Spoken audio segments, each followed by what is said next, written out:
Dalmia cement కర్మాగారం రెండవ దశ అనుమతులపై కడప కలెక్టర్ చేసిన వ్యాఖ్యలను ఎమ్మెల్సీ రామసుబ్బారెడ్డి తీవ్రంగా తప్పుపట్టారు.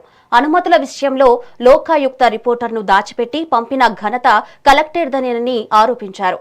తాను కర్మాగారంపై రాజకీయాలు చేస్తున్నాననడం సరికాదన్నారు. ఎమ్మెల్యే ఆదినారాయణ రెడ్డి, భూపేష్ రెడ్డిలు గ్రామస్తులతో జరిగే సమావేశాలకు రావాలని డిమాండ్ చేశారు.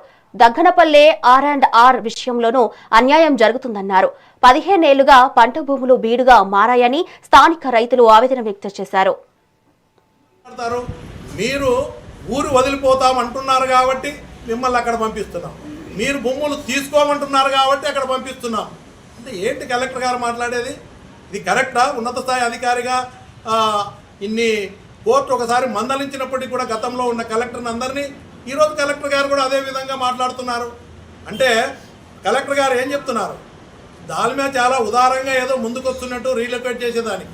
దాల్మియా వల్ల 15 సంవత్సరాలు నరకం అనుభవించారు, వాళ్ళ జీవితాలు నాశనమైనాయని చెప్పి రైతులు పబ్లిక్ హీరింగ్, మహిళలు నేను కాదు, వాళ్ళే స్వయంగా పబ్లిక్ హీరింగ్లో అన్ని చోట్ల చెప్తా ఉంటే దాల్మియా వల్ల ఇబ్బంది, వాళ్ళ జీవితాలు నాశనమై పరిస్థితుల్లో మా గ్రామం చాలా బాగుంది, మా ఊరు వదిలిపెట్టిపోవాల్సిన అవసరం లేదు, మేము బాధపడి పోవాల్సి వచ్చింది. ఎందుకు పోవాల్సి వచ్చింది? దాల్మియా కట్టాక వాళ్ళ వల్ల ఇబ్బంది పడిపోవాల్సి వచ్చింది. అంటే కలెక్టర్ గారు ఏం చెప్తున్నారు? మీరు పోవాలనుకుంటున్నారు కాబట్టి ఇస్తున్నాం, తిరిపెం కింద ఇస్తున్నామని చెప్పినట్టు చెప్తున్నారు.